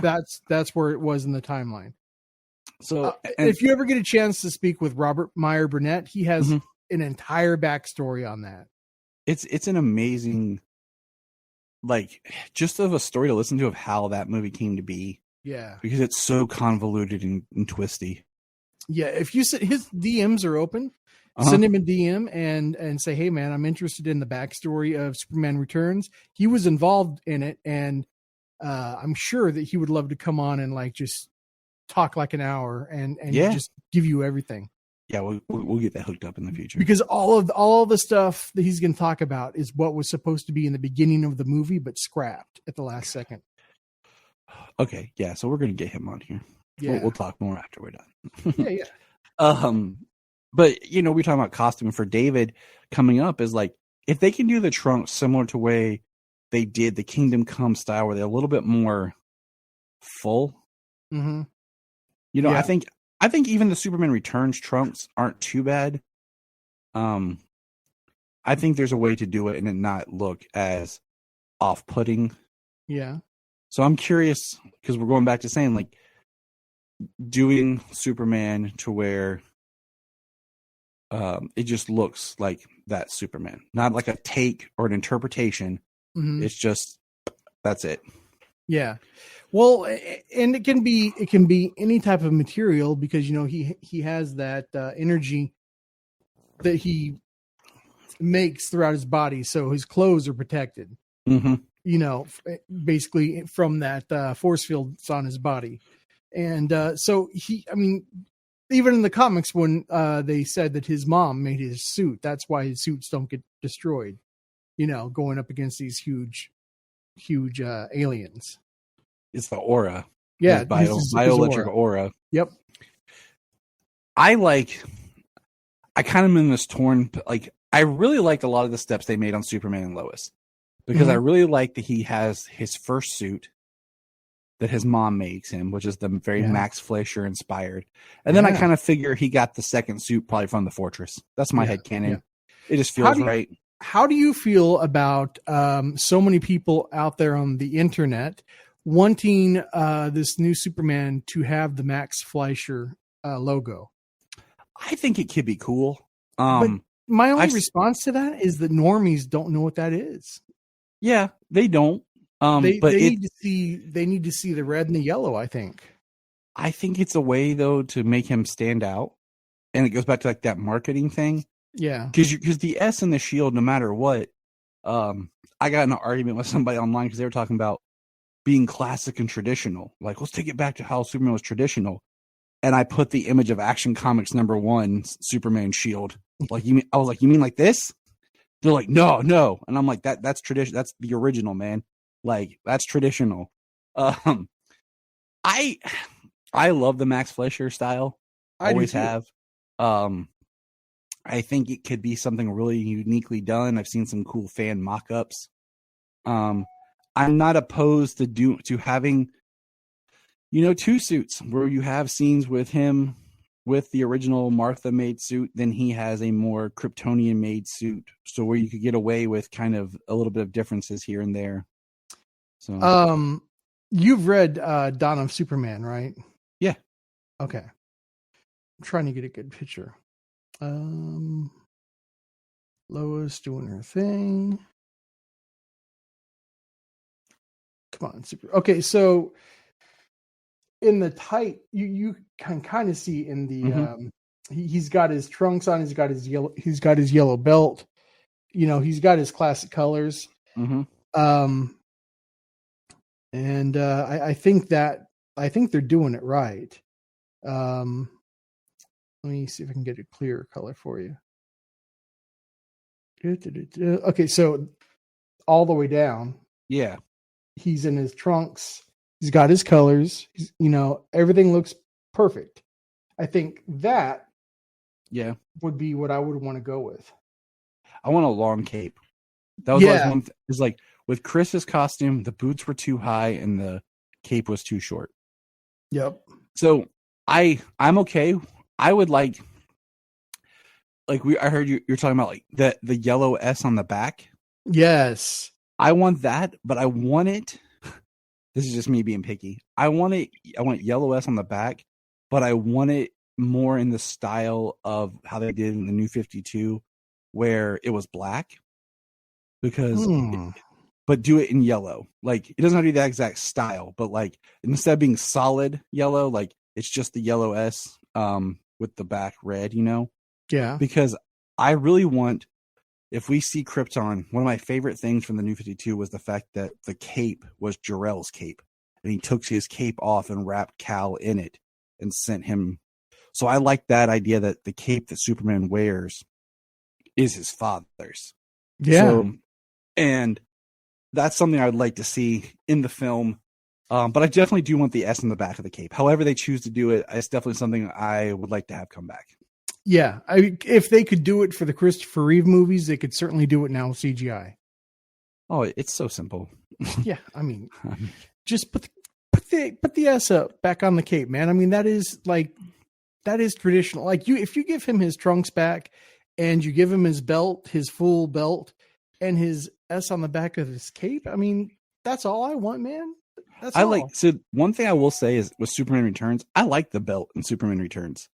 I like that it had. Yeah, the like, belt was good. I liked that it was yellow, standard belt, but then it had his symbol Yeah, on front. as like the buckle compared to just this oval. So Right, that's one of those things. I'm like, okay, yellow belt, yeah. perfect, but we'll make it work. See, we figured this out. We got this. We cracked Yeah. the code here. Yeah, I think am so. excited. Like, if you can see behind me there's a box on top of my short boxes. Mhm. It's kind of hard to see here next to my bookshelf.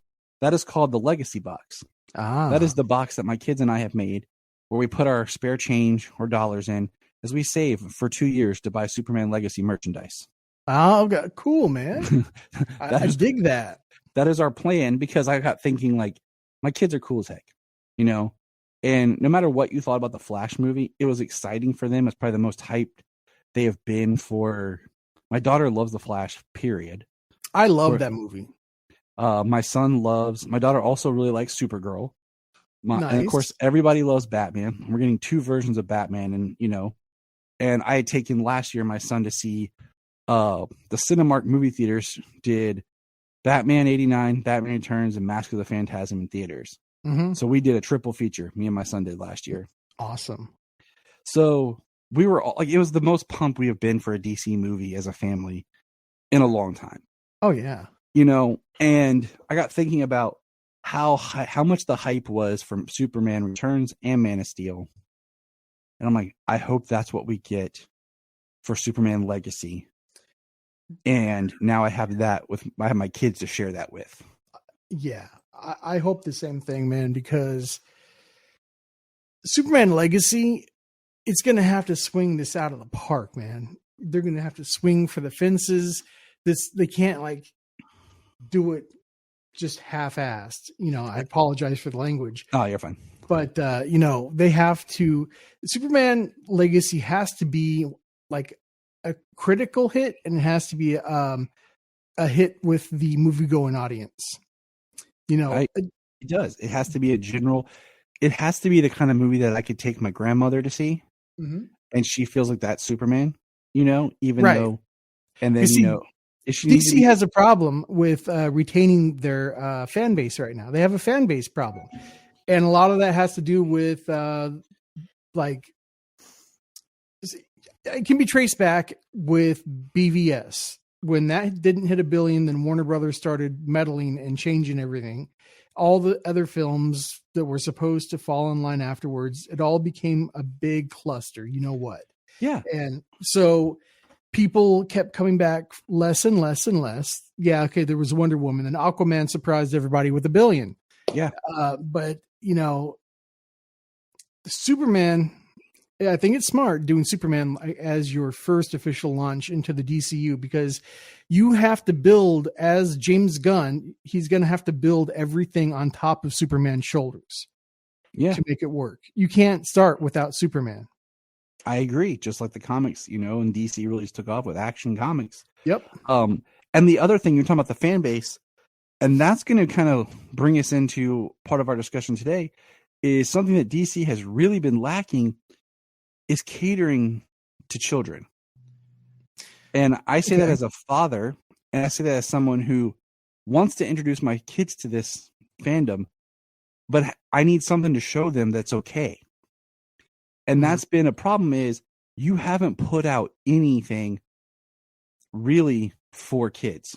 Right. You have Teen Titans Go, which will last forever because it's like The Simpsons for DC. It'll last forever. But Probably. you put out DC Superhero Girls, but that was so hard to find, to watch, Yeah. and then it just disappeared. I got the game for my Switch, and I was never able to find it again. Yeah, I want to buy it for my daughter. Yeah. I ended up buying the Superhero Girls. It was on Netflix. The first season was. They never put on the second season. I just bought the second season digitally for her. But that's the problem. Yeah. There's no cartoons on for my kids to watch. I've dug out like all the Bruce Timm stuff we've been watching through. We actually just started Batman Beyond. Me and the kids did. And that's where they pull a lot of their love for this stuff from.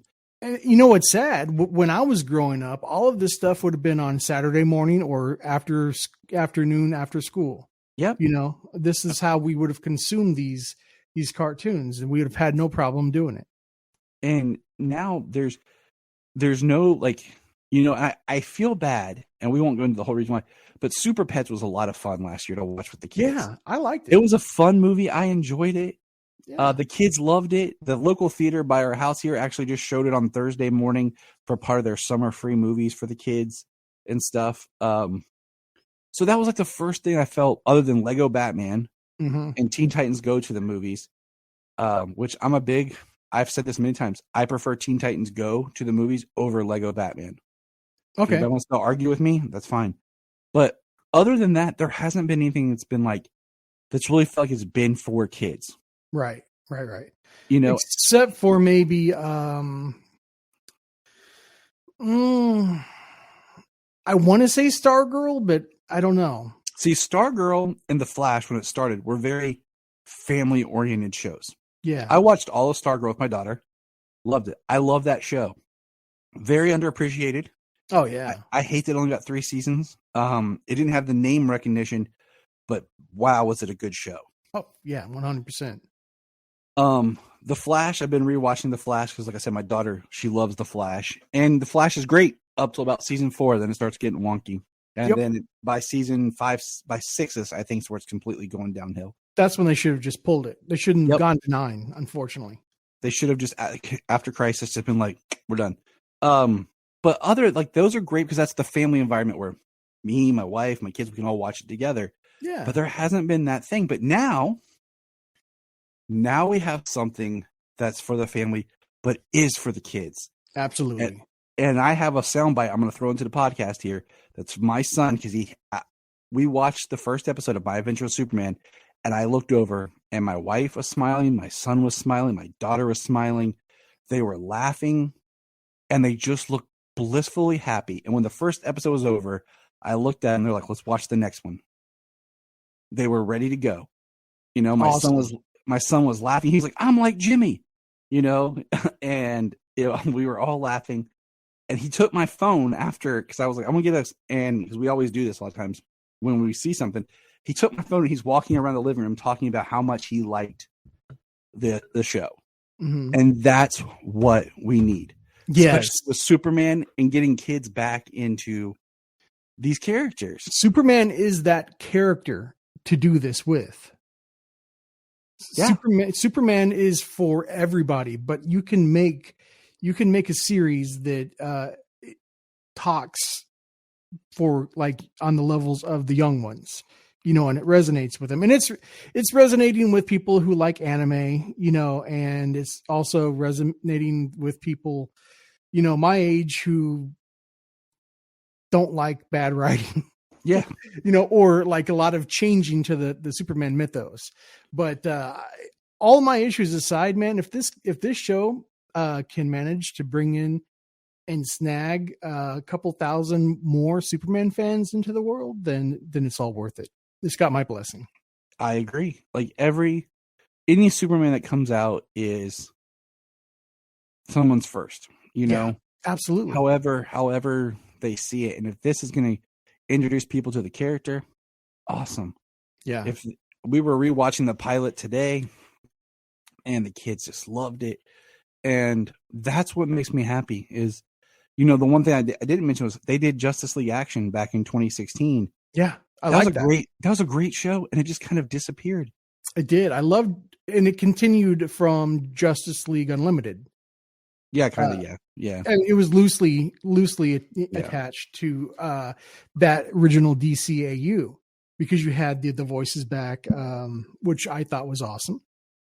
And but yeah, it didn't do anything. It had one season and that was it.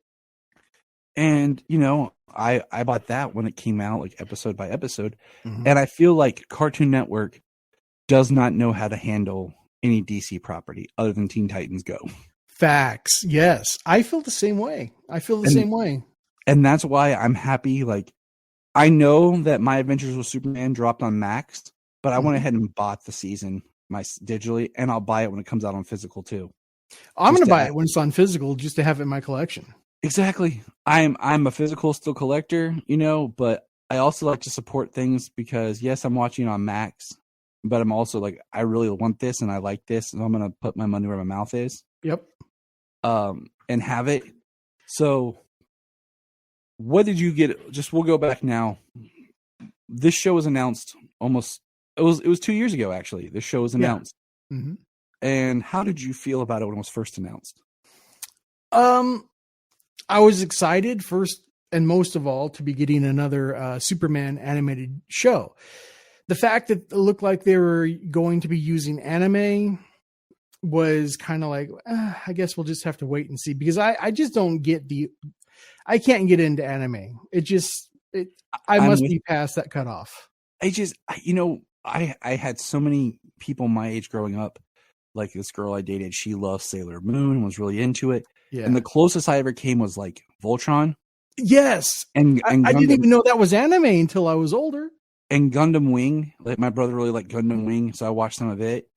But I guess like for me was the original Teen Titans. Mm-hmm. Teen Titans. Like that was the closest it is kind of anime-ish to me. And so I was a little hesitant, when they were showed the thing being a little anime-ish. I was like, but no, I feel like it walks the line perfectly.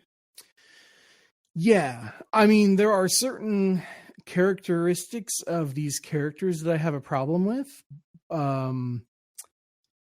But overall, I feel like they are still fairly true to themselves. I just don't like the fact that they're all interns.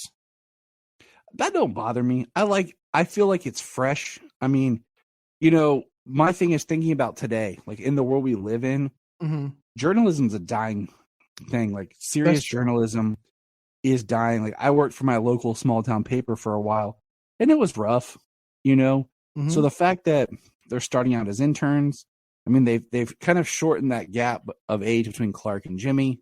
Let me ask you, this is a question that's been going around as we prepare for what we believe will be a casting of Jimmy Olsen at some point. What do you think is the optimal age for Jimmy and Clark? And we're going to use, for the film, David is going to be 30 years old as they start filming, and that's how old Clark's going to be in the movie. Mm-hmm. So if Clark is 30, where should Jimmy be? In That your is a good opinion? question. Because Jimmy is usually in his teens. Well, I want to say, go ahead. No, I was going to say, you go ahead. I'll give you my thought after. Okay. With Jimmy, for being the type of character Jimmy is, Jimmy has to be younger. So I would say early to mid 20s max. See, my barometer is 5 years, no more than 8. Mm-hmm. Because I think you want him to be young enough that he looks up to Clark. Yep. He's more like Clark Kent's little brother. Yeah. But can be a friend, instead of being like, you go too far, it looks more like parent child. Yeah. And I think, that's kind of how I felt like when you go back and you watch like the George Reeves series, very stoic, strong Clark, mentor, figure to young Jim. Okay. Yep. But I feel like now, Jimmy's like that third wheel of like the Daily Planet staff, that it needs to be shorter. Mm-hmm. But not too much that you don't feel it's odd that they're friends. Yeah. Yeah. Like the relationship between Jimmy and Superman in the Christopher Reeve movies. I still feel like that was a little, because his Clark is such a, I would say close to like what I felt we were getting with Brandon Routh and Sam Huntington. Okay. That was a dynamic I wish we could have explored more. Because Huntington had that very strong energy, as a youthful energy, while Brandon had that, I'm still young, but I'm kind of more formed. Chris, but it's also that pre-crisis Superman. Yeah. Compared to what we've had since then. So it's kind of hard to juggle, but that's true. But I'm with you there. Like, I do like him calling him CK more than Mr. Kent kind of thing, like, yeah, I mean, that came to me from, New Adventures, Lois and Clark, New Adventures of Superman, and it's stuck with me ever since. And it was just that one actor. It was the second actor that started it. Because when they brought Justin Whalen in, I think I liked the first guy that was Jimmy, but he was a little too. He looked more mature. Yeah, Michael. I can't remember his last name. But they switched out the casting because they felt like he looked too much like Superman himself. That they wanted someone who could be a little bit more like Superman's pal. Yeah, that's where Justin Whalen came in, and I thought he was a great Jimmy. Yeah, he was good. So with the show, what else are some of your thoughts going on with it? I don't understand why, like, when he activates his powers, something activates on the Kent farm, where he went in to meet Jor-El. I think that is weird, and I know that's something very anime, but that is going to be that would be a problem if this thing activates every time he's in Metropolis doing his thing or around the world. Eventually somebody's going to see this. And because he was supposed to be in like a little rocket, that landed on Earth. And then she's like, this is what we found you in. And it opened up like this huge hole in the ground. I'm like, what is this going to be, the Fortress of Solitude? What are we doing here? I think you're right on both accounts. I think it is the Fortress. But I think because there's a line in the second episode where he says it's gotten bigger. I think he landed and it was small, but then it just naturally has grown through the technology, and it's going to be the Fortress, and it's going to do something. Because that was kind of my thought, like, whoa, okay, what is going on? And yeah, like the one thing that kind of bugged me, I'll say this, is he didn't use any heat vision. Mm-hmm. Like when he was fighting the robots, I expected heat vision. That's one of my favorite powers. Yeah, mine too. So I was a little offbeat by that. I was like, okay, what's going on? But it worked. It was cool. It was cool. Well, and the fact that like one robot almost beat his ass. And I'm thinking that there's something in his, and I'm not nitpicking. Like it's only 2 episodes in. Like I'm going to give you time to develop your story of your power, because maybe he hasn't fully embraced his power, or there's something that's been kind of holding him back, or I mean, there's always something that holds Clark back. I mean, we look at Smallville, how like the idea was like this mental block that he had built that he couldn't fully embrace his powers. Right. Superman, the animated series, they kind of depowered him some. So I'm going to roll with what they're giving me, to see. And it feels like it's a Clark who never really learned to control his powers. He just still kind of bumbles through life a little. Yeah, you could just tell that from the first episode where he was just wearing the hoodie. Yeah. And like he crushed the alarm clock, he ripped off the faucet, Yeah. So I'm like, I'm gonna roll with it. Whatever you're giving me, because this is as long as it's not nothing that I feel is completely out of place. Yeah. So even though like in this TV show, he is said to have been dealing with his powers in one form or another since he was about 10 years old, I would say. Yeah. I would still be comfortable calling this something like Superman Year One. Yeah, I agree. Because he's not, Superman per se yet. And I mean, he does in the second episode. But I bet there's going to be episodes where he's got to have a learning curve on certain abilities. Oh yeah. I mean, I was never like, it was always weird in Superman the movie how he went to the Fortress and just kind of like walked out. Yeah. Yeah. Superman and Lois shows some cool like montages of him training up there. Smallville is, all about him developing and learning his powers. And I've always kind of liked that. So, what are they going to give us? I'm cool with. Yeah. How do you feel about Perry's?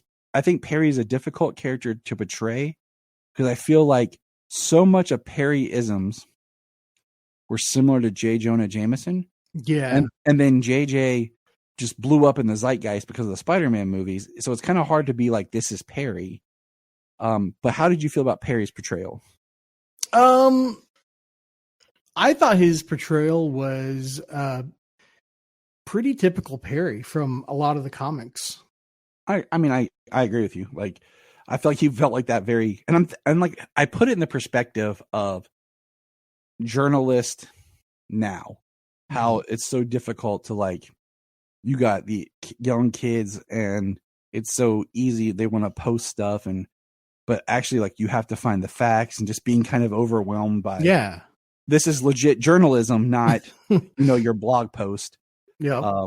So I kind of got that worn down fatherly feeling from him. Yeah, especially when you consider like Lois, Clark, and Jimmy all look like they're in their very early 20s. Yeah. So they're all very green. And I like that because it's just that little bit of difference twist on what we know. Yeah. We always get introduced in the story of Clark coming up, Lois is established. Well, what happens when the recent film Superman Man of Tomorrow, the animated film, where he was an intern and Lois was on the precipice of becoming a full-time reporter. Yep. I love that. I like film. that. I liked that because I like the idea starting. And I like, Clark starting from the bottom because it gets him somewhere to go. And with him on the bottom, there's not as many eyes on him. I don't know. It's a good angle to start him with, and starting with a full-time, reporter. And there's more dynamics. This still gives him opportunities to jump out of windows and go save, go save a couple, So yeah, I hope that's the kind of some of the inspiration that James Gunn is going to be using for Superman Legacy, because I know it's going to be like a workplace origin story. So I hope he's more of the underling, and Lois is already doing Lois stuff. Mm-hmm. I agree. They get partnered up, but she bosses him around like traditional because she's in charge, and and he goes and does these things and protects her from all these different things that she has no idea. So yeah, kind of like a lot like the first Superman movie. He was very much subservient to her Lois Lane. I really want a good dynamic. Yeah. I have all kinds of thoughts about what I want in the movie, but I'm going to kind of wait and see as we get a little bit, so I don't go on too much of these tangents of, they should do this. Yeah. But as long as look, I'm not going to say anything bad about Man of Steel, but except for the fact that it was not traditional Superman. Henry Cavill to date has not been able to play the traditional Superman that he actually wanted to play. So James Gunn involved in this. I'm hoping that this is going to be the most traditional Superman we've seen since Christopher Reeve. I agree. I mean, I have loved so much of Superman and Lois. Yeah, me too. I'm not a person who's always jumped on whatever the current is as their favorite. Mm-hmm. New Spider-Man. Oh, Tom Holland's now my favorite. No, it's still Garfield. Yeah. Okay. Now see, mine's still Maguire. I like Maguire as Spider-Man, but his Peters kind of feels like it should be a creeper. Just some of this, it just. I can see that. Me and Jania, that's my wife. We binge watched recently all of that 70s show before that 90s show. Oh and yeah. We were talking about Spider-Man 3, and I was like, you know what? If Topher Grace had been Peter Parker, I think he would have nailed it. Mm-hmm. Over Maguire. But I like Maguire. I have nothing against him. It's just there's little things I like that Andrew has a little bit better balance of Spider-Man and Peter. And I feel like when he's Spider-Man, he looks like a Steve Ditko Spider-Man. Fair enough. But all that to say, I'm not always like when Christian Bale came out as Batman, he wasn't my favorite Batman. No. I wasn't like, oh, this is it now. I always I actually preferred Val Kilmer for the most, because he did more action in his movie, than Michael Keaton was kind of stand around. But it's because his suit was so freaking stiff. Yeah. But as I've gotten older, I have appreciation more for the acting choices and stuff that Keaton did. Yeah. But Ben Affleck is my favorite Batman, even though I feel like he didn't get his chance to really shine by getting his own movie. If he would have gotten his own movie, he would have probably taken the rank away from Michael Keaton for me. Yeah, as my Batman. I really think it would have cemented him more as this powerhouse Batman. I think so. But I say all that because, when I say I did an interview with Ed Gross, who wrote the Voices from Krypton book, which is an amazing book for anybody, and he said I'm a Superman fan. I kind of go where the character goes. He's like, I don't really have a favorite version. There's things I like, but I enjoy whatever's current. And I was like, you know what? That's cool. Mm-hmm. But Tyler has become my favorite Superman because as a father of two, and the character of Superman being a father was always something that in the comics, hit hard. Yeah. It resonated with me. Technically, John Kent was born in the Convergence issues in 2015. My son was born in 2015. So cool. As I'm reading Superman become a dad, I had just become a dad. And so like that always kind of stuck with me. So like having this version of Superman on TV that he's dealing with being a father and all this, it just resonates with me. And so like he's my favorite right now, but there's not one that I can say I don't love. Yeah. No, same with me. I even love Kirk Allen, who was the first live action before George Reeves. Kirk has, it's been under a year. My wife and I was watching all the serials for a podcast, and she popped in and out with me. And it's been about a year. And there's like a couple things that he's very like sarcastic at times, and it's just kind of funny because he's very like, there's nothing going to get me now. Like, it's just kind of funny, but he had the job of being the first one to do it. The first person to don the live action costume. And George, there's things I love in his portrayal. So it's much more of a matter of fact, man. Like, so there's not a version that I can say that I hate. No, I mean, we can go from Kirk Allen to George Reeves to the two actors that played Superboy in the 80s, to Dean Cain for Lois and Clark, to Tom Welling for Smallville. I mean, I liked all these shows. The only one that I will say is the worst, and I say this because it's on film, is David Wilson in the musical version that was filmed for television, which is horrible. Because they chopped up the musical, and because it exists on film, it happened. It's not like Poor Bob Holiday, where we don't have any kind of like great video archive footage of him on stage, playing the character. Right. But, well, we've kind of been talking about a lot of stuff. Why don't you tell us real quick? We'll kind of wrap up here. Like, tell us about your podcast. Okay. Well, my channel, it's a very pop culture slanting type of channel. I've been doing a lot of superhero stuff on it lately, but I also do reactions to music because I am a musician as well. And also a gaming channel, because I've got to get in my gaming every now and then. But and we have people on, and we're going to do a stream tomorrow. It's going to be a celebration of Superman tomorrow night at 7:30 Central Standard Time. And of course, you're invited if you'd like to come. And we're just going to be talking Superman and all the different forms of media that he's been in. So yeah, that's what we do. That's awesome. That sounds cool. I had in my notes to talk music with you. Oh yeah. But I think we need to get back together and do a whole podcast and just on music. That'd be great. Because I'm a bass player and I have a whole history of playing in bands and I have a very fascinating story that we'll talk about, but hold that thought. We're going to wrap this up. And I want to thank Sean. Sean, where can people find you online? You can find me at Sean Stackhouse Reacts on YouTube and Twitch, and Sean Stackhouse on Twitter. All right, man. Well, thanks for being here. You're welcome anytime. And remember,